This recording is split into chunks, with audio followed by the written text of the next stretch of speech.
Umujyi mwiza wo mu Rwanda witwa Remera. Hari hatuyemo umwana muto witwaga Ganza.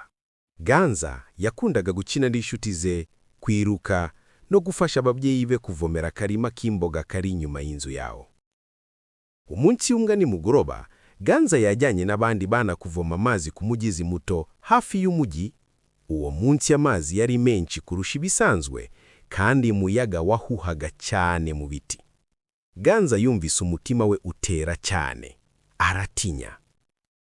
Ako kanya, Ganza yibutsa amagambo nyina yamwigishije buri mugoroba mbere ya kuryama. Umurongo wo muri Bibiliya ugira uti: iyo ntinye ndakwiringira. Ganza yarahagaze, ahumeka buhoro, maze abwira Imana mu mutima we: Mana, ndatinya, ariko mpisemo kukwiringira. Ako kanya umutima wa Ganza waratuje, ubwoba bwari bumushizeho buragabanuka.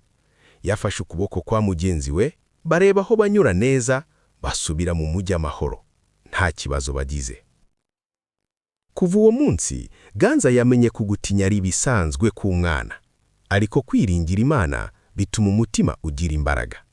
Igihe cyose Ganza yatinyaga, nijoro, ku ishuri, cyangwa agiye kugerageza ikintu gishya, yibukaga wa murongo worosha ati: iyo ntinye ndakwiringira.